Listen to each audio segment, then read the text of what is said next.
ఇవ్వలేనప్పుడు ప్రభుత్వం ఎలా ఇస్తుంది సార్ ఈ రోజు? ఓకే ఓకే రైట్ రైట్ మనతో పాటు రేగడి లక్ష్మణ్ రావు గారు వైసీపీ నుంచి జాయిన్ అయ్యారు. లక్ష్మణ్ రావు గారు నమస్కారం అండి. నమస్తే అండి. నమస్తే. అసెంబ్లీకి హాజరు కాను అన్న వైసీపీ నేతలు మళ్ళీ ఈ రోజు అసెంబ్లీకి రాబోతున్నారు. ఏంటి అంటే అనర్హత వేటు భయమా?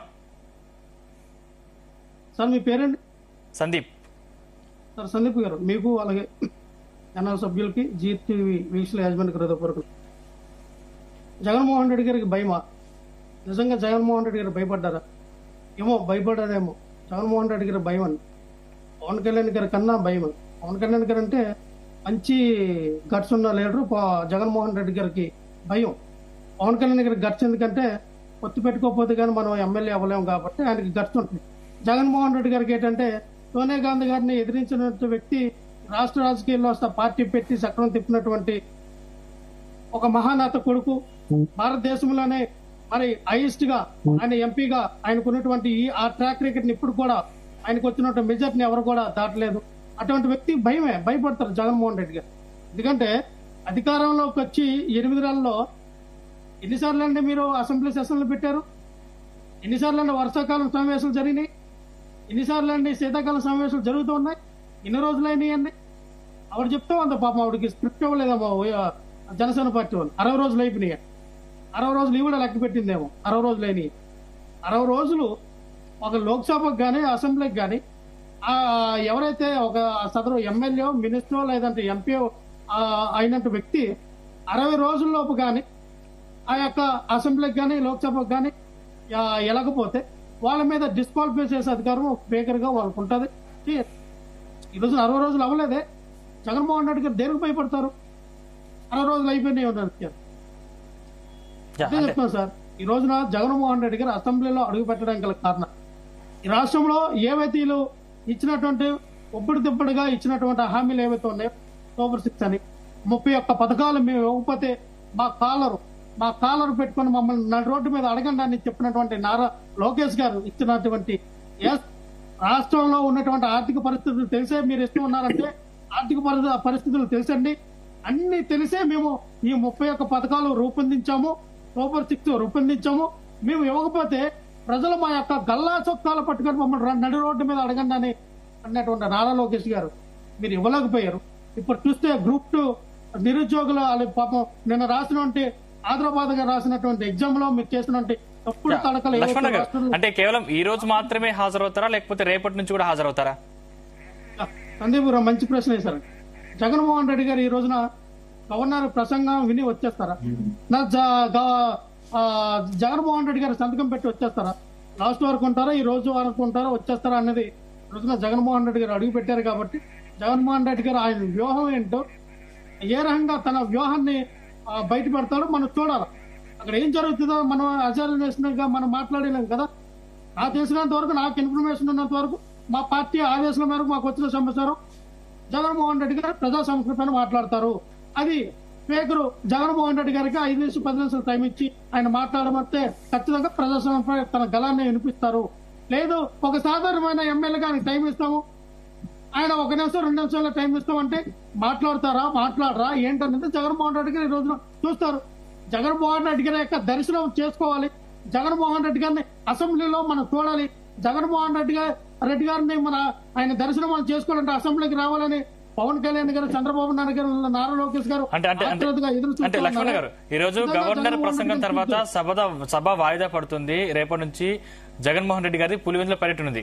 అంటే కావాలని పులివెందుల పర్యటనకు వెళ్తున్నారని కూటమి ప్రభుత్వం ఆరోపిస్తుంది కదా? లేదు, జగన్మోహన్ రెడ్డి గారు పులివెందుల పర్యటన ఇది గత 2 వారాల్లో డిక్లేర్ చేసిన షెడ్యూల్ అండి. అది యాక్చువల్ గా జగన్మోహన్ రెడ్డి గారు ఈ రోజున పులివెందుల వెళ్ళాలి. నాకు తెలిసిన సమాచారం ప్రకారం ఈ రోజున అనుకున్నారు. అది రేపటికి అయింది. అది ఈ రోజా రేపు అనేది వాళ్ళ షెడ్యూల్ అనేది మాకు ముందుగా ఇండికేషన్ వచ్చింది. జగన్మోహన్ రెడ్డి గారు పులివెందులు వెళ్తారు. పులివెందుల్లో ఆయన పర్యటన అయిన తర్వాత మళ్ళీ బెంగళూరు నుంచి మళ్ళీ రేపు ఫస్ట్ వారం మళ్ళీ మన ఇక్కడికి తాడేపల్లి వస్తారనేది నా దగ్గర ఉన్నటువంటి సమాచారం. సో ఖచ్చితంగా జగన్మోహన్ రెడ్డి గారు ఈ రోజు తీసుకున్న నిర్ణయం అయితే కాదు, అది 2 వారాల క్రితం తీసుకున్న నిర్ణయం.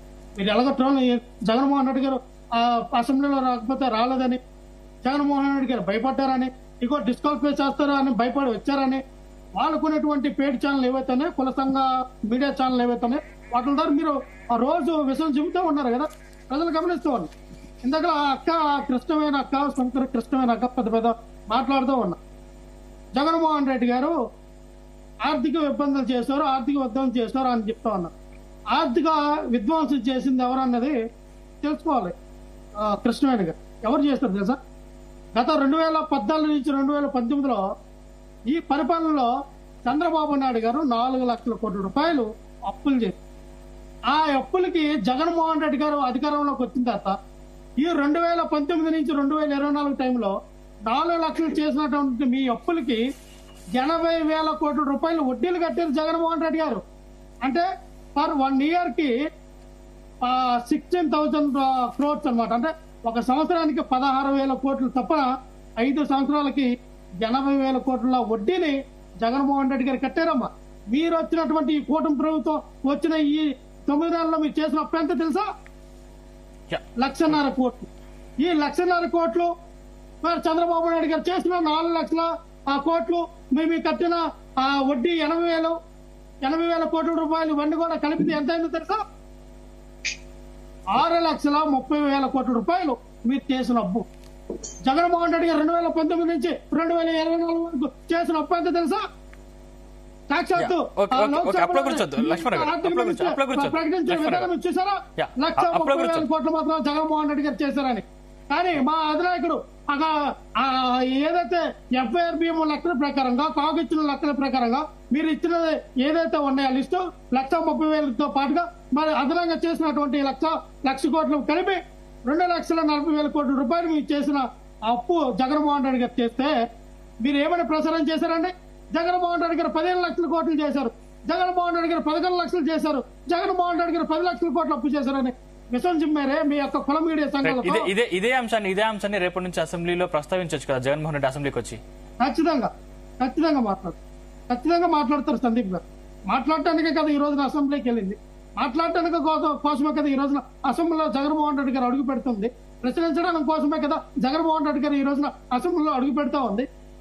మేము అటో చెప్తున్నాం సార్, మీరు ఎంత అబద్ధాన్ని ప్రజలకు ఎంత క్షుణ్ణంగా మీరు చెప్పారో, మీ అబద్ధాలు నమ్మారు. అదే చంద్రబాబు నాయుడు గారికి దేవుడు ఇచ్చిన వరం, అబద్ధాలు ఆడితేనే నువ్వు బతుకుతావు, అబద్ధాలు ఆడకపోతే లేదు, నువ్వు అబద్ధాలు ఆడితేనే నువ్వు అధికారంలోకి వస్తావు, అదే అబద్ధాలు ఆడకపోతే అధికారంలోకి రావని చంద్రబాబు నాయుడు గారికి దేవుడు ఇచ్చిన వరం కాబట్టి ఆయన అబద్ధాలన్నీ ప్రజలు మర్చిపోయి మళ్ళీ ఆయనకు ఓట్లేసే పరిస్థితిలో ఆంధ్రప్రదేశ్ రాష్ట్ర ప్రజలు ఉంటారు కాబట్టి ఆయనకు నచ్చిన హామీలన్నీ ఇచ్చేస్తుంటారు. అంటే ప్రజలు అబద్ధాలకు ఓటేశారా లేకపోతే గత అసెంబ్లీలు గత ప్రభుత్వంలో జరిగినటువంటి అరాచకాలకు ఓటేశారంటారా? జగన్మోహన్ రెడ్డి గారి పరిపాలన బాగుంది, జగన్మోహన్ రెడ్డి గారు మించిన పరిపాలన ఎవరు చేయలేదు, జగన్మోహన్ రెడ్డి గారు ఈ భారతదేశంలో ఈ 75 సంవత్సరాల్లో ఎవరు చేయలేనట్టు పరిపాలన అందిస్తేనే మాకు 11 సీట్లు. పవన్ కళ్యాణ్ గారు చెప్పిన అబద్ధాలు విని మీరు గెలిపించారనేది అర్థమవుతోంది కదా. ఈ రోజున ఒక ప్రతిపక్ష నాయకుడు రోడ్డు మీదకి వస్తే ఈ రోజున జనాలు చూసారా? మీరు వచ్చిన 7-8 నెలల్లో జనాలు చూసారా? ఈ రోజున ఎలక్షన్లు ఉన్నాయా? ఏమైనా సభలు జరుగుతూ ఉన్నాయా? మేమేమో డబ్బులు ఇచ్చి జనాలను రోడ్ల మీద తీసుకురావడానికి. ఆ జనాలు చూసి నిన్న గుంటూరులో మన పాలకొండలో ఒక్కొక్కరికి ప్యాంట్లు తడుస్తూ ఉన్నాయి, కింద మీద తడిసాయి కదా. ప్రేమ లెక్కలు రాశారు, అయ్యా గిట్టుబాటు మా రైతులకు గిట్టుబాటు ధరలు ఇవ్వండి అని చెప్పి ఒకటే చెప్తాం. సందీప్ గారు క్రిస్టల్ క్లియర్ గా ఆవిడ పెద్ద మాట్లాడారు, పెద్ద మాటలు. ఏ పెద్ద మాటలంటే ఎలాగేస్తారండి ప్రతిపక్షం హోదా? ఎలాగేస్తారండి ప్రతిపక్షము? ఏ పక్షమాను మీరు పోరాటం చేశారు?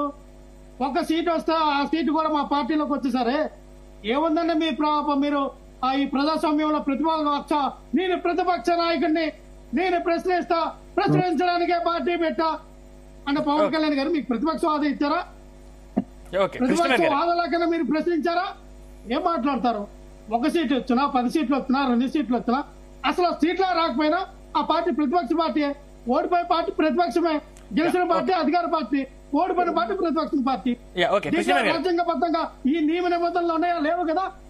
ఇగో ఇన్ని సీట్లు 175 సీట్లలో 25 సీట్లు వస్తే ప్రతిపక్ష హోదా, 500 ఎంపీ సీట్లు దీంట్లో 250 సీట్లు వస్తే ప్రతిపక్ష హోదా ఏమైనా భారత రాజ్యాంగంలో రాసి పెట్టి ఉన్నారా? లేదు కదా.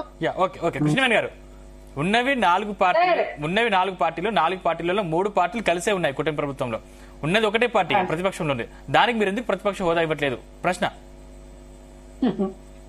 సార్ అదే తమ్ముడు మాట్లాడుతూ ఉన్నాను, పెద్ద పెద్ద మాటలు మాట్లాడుతున్నానని. మరి పెద్దని కాబట్టి పెద్ద మాటలే మాట్లాడాల్సి వస్తుంది. ఎందుకంటే వైసీపీ పేటీఎం బ్యాచ్ లో తమ్ముడు మాట్లాడే మాటలు పదజాలం గాని వేరే డిబేట్ లో మాట్లాడినప్పుడు కానీ ఏ విధంగా ఉంటది, పిల్ల బచ్చ మాట్లాడినది ప్రజలందరికీ తెలుసు. లక్ష్మణరావు గారు మాట్లాడే మాటలు సార్. ఇంకోటి ఏంటంటే మా కూటమి ప్రభుత్వం మా నాయకులంతా కూడా కడుక్కొని తిరుగుతున్నాడు. తెలియదు కానీ అంటే మళ్ళీ మీతో మాట్లాడతాను. మాట్లాడినప్పుడు మాట్లాడలేదు. లక్ష్మణరావు గారు ఒకసారి వాళ్ళ వర్షం కూడా విందాం. కూటమి ప్రభుత్వం వర్షం కూడా ఒకసారి విందాం. లక్ష్మణరావు గారు ఓకే లక్ష్మణరావు గారు నేను మళ్ళీ మీతో మాట్లాడతాను. లక్ష్మణరావు గారు మళ్ళీ మీతో మాట్లాడతాను. ఓకే లక్ష్మణరావు గారు నేను మళ్ళీ మీతో మాట్లాడతాను.